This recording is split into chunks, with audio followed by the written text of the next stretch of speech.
समस्त परमपिता के चरण में मेरा प्रणाम और समस्त गुरु भाई जो यहाँ मौजूद है, मुझे मेरा तरफ से श्रद्धास्पद जय गुरु।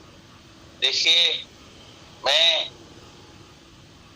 इस सत्संग में जुड़ा हूँ आप लोगों को प्यार से। परम पिता जो है, परम प्रेममय श्री श्री ठाकुर, हम उनको क्या बोलते हैं? हम उनको बोलते परम प्रेममय। इसलिए बोलते कि वो प्रेम के सागर थे, और उस प्रेम के सागर में से थोड़ा बहुत प्रेम अगर हम खुद के अंदर संभाले तो हम उनके पथ पे आसानी से चल सकते। और इसलिए कोशिश हमारी ये होना चाहिए कि हम प्रेम बांटे, प्रेम खुद करें और सबके साथ घुल मिलकर इतने आनंद से रहे ताकि कोई किसी को कभी दुख दर्द हो भी से कभी वो भूल जाए। देखिए, मेरे लिए बहुत कुछ बड़ा बड़ा बोला गया। मैं अति साधारण आदमी हूँ, बिल्कुल छोटा सा ही आदमी हूँ, ज्यादा कुछ वो नहीं है। प्रयास करता हूँ कि ठाकुर के पथ जो ठाकुर ने बताए है वो उस इसमें बीच में कुछ प्रॉब्लम आ रहा है, हाँ, उस राह में हम ठाकुर को लेकर चल सके। मेरा आवाज आ रहा है ना? आवाज आ रहा है? आ रहा है क्लियर जी दादा। ठीक। तो मैं अभी इस समय तो मैं हूँ दिल्ली मंदिर में। दिल्ली जो किसी ठाकुर जी का मंदिर है वहां पे मैं आया हूँ। आज ही शाम को आके पहुंचा हूँ। और परम पिता के जो इच्छा है वो ऐसा होता है कि हम अपने आप उसको कुछ नहीं कर सकते। वो जो चाहते वही होते हैं, लेकिन वो तब चाहते हैं जो हम करते हैं उस चीज से वो चाहते हैं। जैसे जैसे मैं कर्म करूंगा वैसे वैसे वो हमारे अंदर फल बांट देंगे, और वो फल से उनका चाहत तो सबको अच्छा करने के लिए होता है। लेकिन क्या होता है कि हम कर्म ऐसा करते कि वो दे चाह कर भी हमें कुछ दे नहीं पाते। इसलिए हमें कर्म वो करना चाहिए कि हम ऐसे कर्म करें कि परमपिता हमें जो देना चाहते वो दे पाए। और कर्म कैसा करना है उसके ऊपर यह है कि हम किसी भी परिस्थिति में, कैसे भी परिस्थिति में हम यहाँ पे रहे, लेकिन उनका रास्ता जो उन्होंने दिखा के चले गए वो हमें अपना कर खुद चलना चाहिए। वो रास्ता अपनाने से क्या होता है कि हम जो राह चुनते हैं वो राह हमारे लिए बहुत सरल हो जाता है।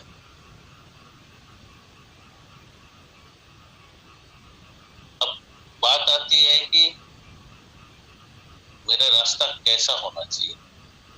देखिए, आदमी स्वाभाविक रूप से हर चीज परख के देख के फिर करना चाहता है। और ठाकुर के जो आप आलोचना प्रसंग पर अगर पढ़ेंगे या ठाकुर के जो अलग अलग ग्रंथ पढ़ेंगे जिसमें ठाकुर वार्तालाप करते थे लोगों से, आप देखेंगे ठाकुर को सब लोग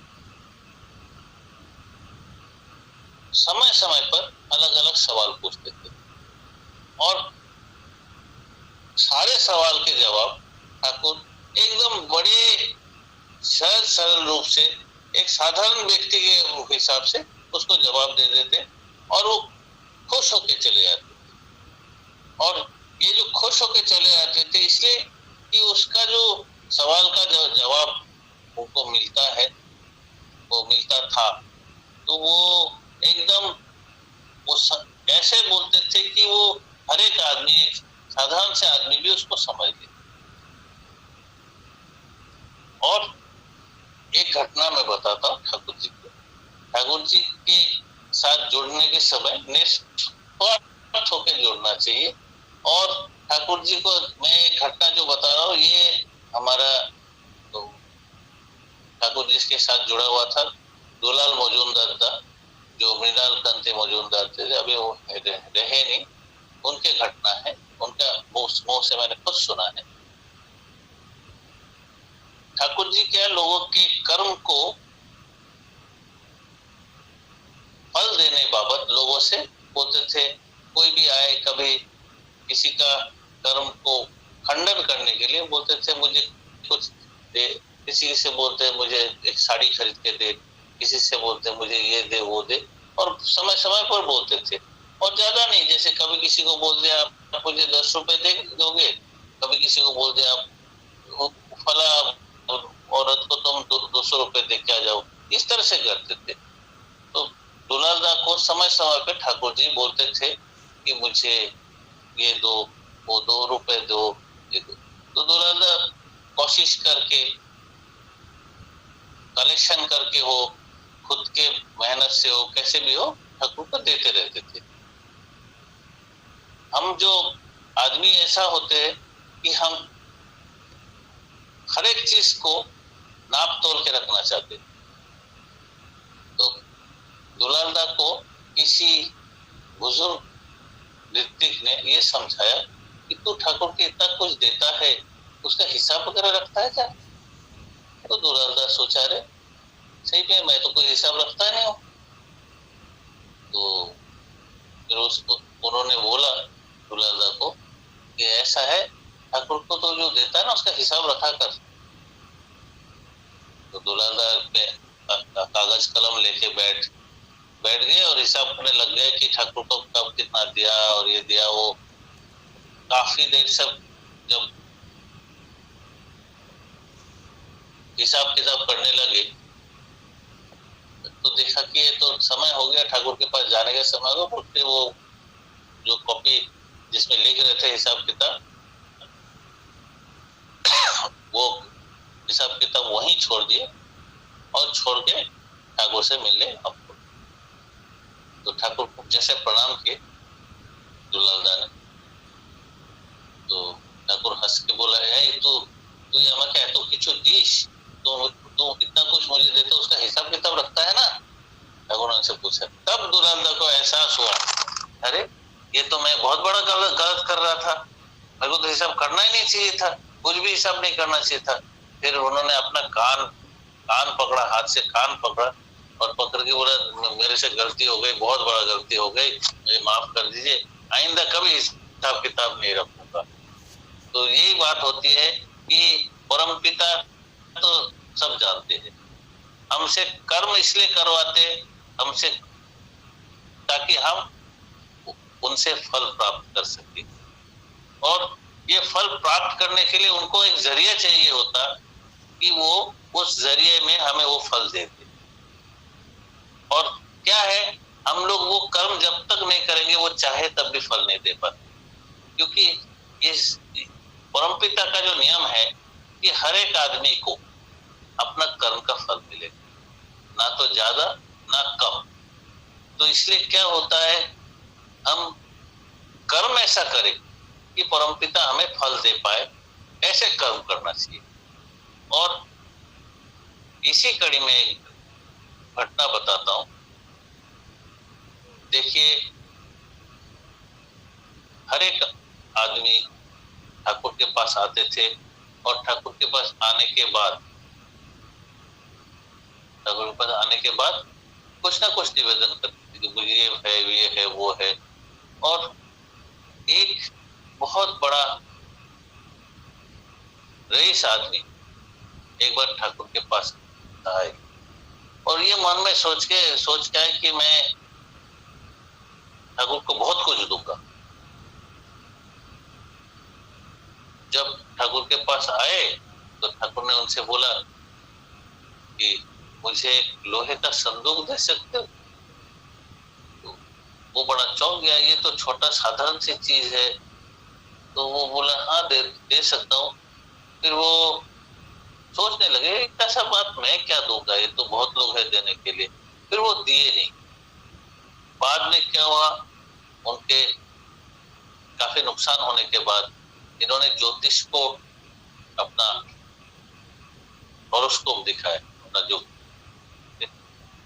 कुंडली है वो दिखाया, और दिखाने के बाद ज्योतिष ने बहुत कुछ देखने के बाद बोला आपका तो एक बहुत बड़ा ग्रह दोष है जिसकी वजह से आपको बहुत भारी नुकसान होने वाला है। और वो फिर वो पूछा वो ग्रह दोष कैसे कटता, तो बोलता है ज्योतिष ने वो बोला कि अगर आप किसी सद ब्राह्मण को लोहा दान कर देते तो आपको ये ग्रह दोष कटता। तो देखिए ठाकुर ने संदूक इसलिए मांगे थे कि उनका ग्रह दोष कट जाए, और उस ग्रह दोष कट जाने से क्या होता, उनको ये जो भारी नुकसान हो गया वो नहीं होता। लेकिन हम लोग जो क्या है, हम लोग सोचते कि ठाकुर ने ये मांगा, ये वैसे मांगा, तो हम वो कर्म किया नहीं, मैंने कर्म नहीं किया तो मुझे वो फल नहीं मिला। जो ठाकुर हमारा फल खंडन करने चाहते थे तो वो उनको प्राप्त नहीं हुआ। इसी तरह ठाकुर ने समय समय पे लोगों को ये कहा कि ये मत करना वो मत करना, लेकिन जिसने वो पालन किया उसको तो वो जो ठाकुर ने सुरक्षा प्रदान किया वो तो मिल गया, लेकिन जिसने वो पालन नहीं किया उसको उसका फल भुगतना पड़ गया। ज्योतिदा को ठाकुर ने बोला था अब पेड़ पे मत चढ़ना, और वो पेड़ पे चढ़ता नहीं था। अचानक एक बार क्या हुआ, एक अमरूद का पेड़ का डाली एकदम नीचे जमीन से 2-2.5 फुट ऊपर ही था, वो नीचे गिरा हुआ था। और किसी ने बोला कि ऊपर वाला इसके ऊपर चढ़ के ऊपर वाला डाली से मेरे को एक दो अमरूद उतार दो।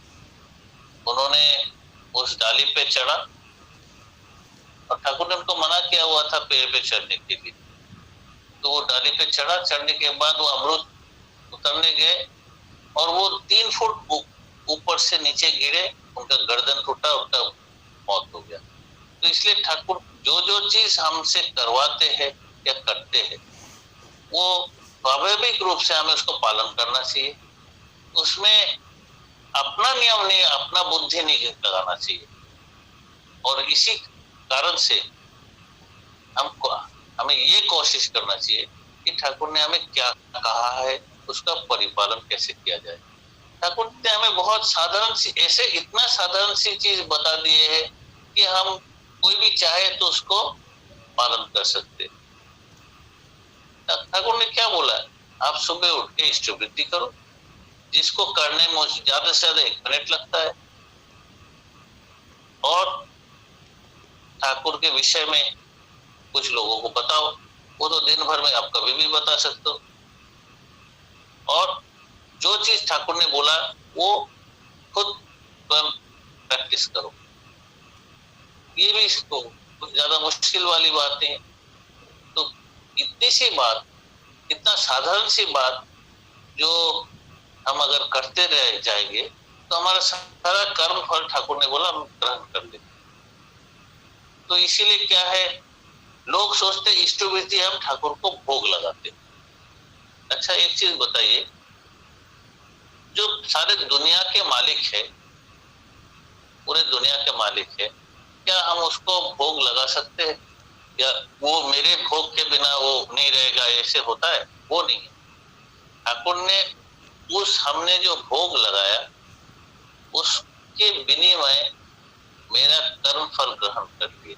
मैं जो दिन भर कर्म करूंगा वो कर्म फल ग्रहण कर लिए, और हमें जो भोगना है, उस फल को जो भोगना है वो अपने सिर पे ले ली। मान लीजिए मैं कहीं गलत काम करने वाला हूँ या कर चुका हूँ और ठाकुर ने उसका कर्म फल भोग कर लिए, तो क्योंकि ठाकुर हमारे साथ बराबर के भागीदार हो जाएंगे, इसलिए वो ठाकुर अपने सिर पे सारे हाथ ले लेते और हमें कुछ नहीं होता। इसलिए ईमानदारी से, श्रद्धा भक्ति के साथ, अगर निष्ठा के साथ कोई जो विधि करता है तो ठाकुर ने वो कर्म फल खुद अपने सिर पे लेके हमें खुद उस कर्म फल से बचा देते और खुद भोग लेते ठाकुर वो जो कर्म हमने किया है। तो इसलिए क्या है, लेकिन हम ये सोचेंगे ठाकुर तो कर्म फल भोग रहे इसलिए मैं तो गलत कर्म कर रहा हूँ, बस इष्ट विधि कर रहा हूँ, तो वो ईमानदारी नहीं हुआ, वो बेईमानी हुआ। ईमानदारी यह है कि बिना प्रत्याशा रखकर निष्ठा से श्रद्धा भक्ति के साथ अगर हम नियमित रूप से इष्ट विधि करें और ठीक ठाकुर के नियम अनुसार उसका 30वां दिन जमा करें। ये नहीं कि मैं आज तो 30वां दिन हो गया, मेरा आज फुर्सत नहीं है, मैं चाह तो कल जमा करूंगा, परसों जमा करूंगा, वो नहीं। ठाकुर ने नियम बनाए थे कि इष्ट विधि करके ठीक 30वां दिन जमा करना होता है। और वो 30वां दिन जिसने जमा किया नियम अनुसार, तो ठाकुर उसको सारे आपत्ति विपत्ति से बचा देते। इसका इतना उदाहरण है, जो भी करेगा खुद अपने में खुद उदाहरण उसको खुद स्वयं मिल जाएगा। हमें बताने का आवश्यकता ही नहीं होगा कि इसमें करने से क्या फल मिलेगा और क्या नहीं मिलेगा। और इसीलिए ईमानदारी से इष्ट विधि करने से ठाकुर हमें जो फल देना चाहते हैं वो आराम से ठाकुर दे सकते हैं। और इसीलिए हमें ईमानदारी से इष्ट विधि करना चाहिए। दूसरी बात, ठाकुर का एक वाणी है जिस शाश्वती ग्रंथ में है, उसमें ठाकुर ने ये बताया है, परवेटिव तो नहीं बता रहा हूँ, ये बताया है कि अगर आपको बहुत अवस्था खराब है, जो आपको आर्थिक रूप से बहुत अवस्था खराब है और उसको आप सुधारना चाहते हो, तो किसी व्यक्ति को आप आर्थिक रूप से सहायता कर डालो। देखिए कि अजीब सा बात है कि मेरी अवस्था खराब है, लेकिन मैं कोशिश ये करूंगा कि ऐसे कोई व्यक्ति को आर्थिक अवस्था से सहायता करूंगा। तो ठाकुर ने बोला अगर ये करोगे तुम्हारा आर्थिक अवस्था उन्नत हो जाएगी। और सबसे अच्छा तरीका ये है कि मैं आर्थिक अवस्था चाहे कितना भी परिस्थिति विपरीत हो, अगर मैं ठाकुर का किसी काम में सहयोग करता हूँ, आर्थिक रूप से करता हूँ, तो देखा जाता है मेरा आर्थिक अवस्था धीरे धीरे सुधर जाता है। इसलिए ठाकुर का जितने भी काम होता है, जैसे मंदिर प्रकल्प हो है, ठाकुर का कोई कार्य के लिए कुछ अर्घ आवश्यकता होता है, अगर हम ईमानदारी से श्रद्धा भक्ति के साथ वो दे दें तो मेरा कभी आर्थिक रूप से कभी भी कोई कमी नहीं होता है। और आप जितना दोगे उतना आपको वापस आ जाता है, उससे ज्यादा वापस आ जाता है। और इसीलिए क्या है, जहां जहां भी हमें मौका मिले कि ठाकुर के किसी कर्म में थोड़ा सा मैं अवदान कर सकूं, तो वो अवदान बिना सोच के बिना समझ के सिर्फ श्रद्धा भक्ति के साथ पूरा कर देना चाहिए, और वही आपका खुद का मंगल होता है। 9 बजे तक सत्संग होना है, जयराधा भी होगी और समय जब 6 मिनट बचा रह गया, इसलिए मैं परमपिता के चरण में आप सबका मंगल प्रार्थना करता हूँ और समस्त लोग खुशी से रहे, आनंद से रहे, ये प्रार्थना करता हूँ।